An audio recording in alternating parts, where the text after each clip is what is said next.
The prestigious Edward R. Murrow Award, sponsored by CBS, is for Best Television Interpretation or Documentary.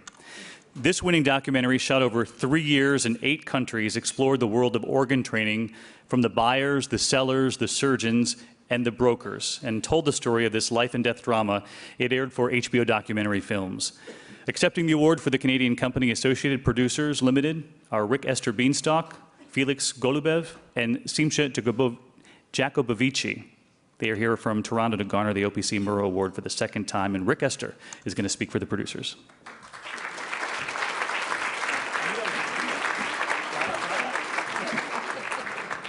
Oh, thank you. Nobody ever gets Simcha Jacobovici right the first time. I speak on behalf of my co-producers, Simcha Jacobovici and Felix Golubev, and also Nancy Abraham, who's here from HBO, and Sheila Nevins, when I say what an honor it is, really an honor to receive this award, especially for the 2nd time.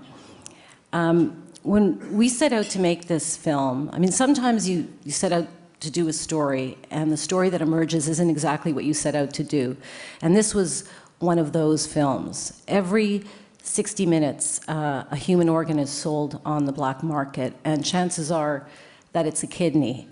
And we really wanted to understand how normally law-abiding citizens would find themselves in the far corners of the earth buying a black market kidney in an illegal transplant performed by a well-educated surgeon who normally also wouldn't be breaking the law. And we wanted to piece together all the players from one single operation. And in doing that, the story that emerged wasn't quite as black and white as we anticipated, but forced me to question my own moral and ethical assumptions. And when we saw the people living on dialysis, desperate to live, it was understandable why they would go and seek out life. Their desperation was paralleled by desperation of people living in abject poverty who were willing to sell a piece of their bodies for a quick payday.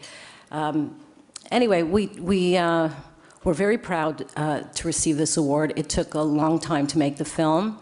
There's lots of people to thank. I thanked my entire crew on Facebook today, and I said, the director usually gets most of the credit, but that's because we suffer the most. And then my editor said, when the director suffers, everyone suffers. And then my cameraman said, yes, especially on location. And then my sound man piped in. So apparently everybody suffers, I'm sure you can but I do have to thank them. It really is a team effort when you do something like this.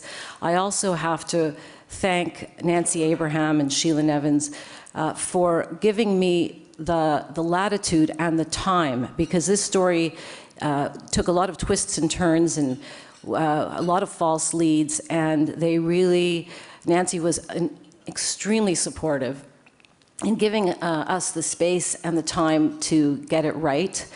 I would be remiss if I didn't thank the brave people, some of them criminals, who actually agreed to participate and be in the film. And without, of course, if you don't have characters and you don't have people willing to tell their stories, you don't have a film.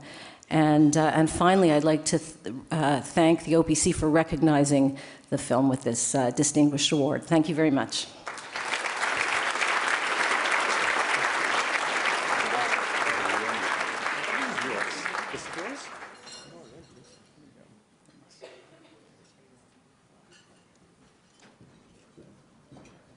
The citation in this category is for Ollie Lambert for his reporting from Syria behind the lines for WGBH Frontline.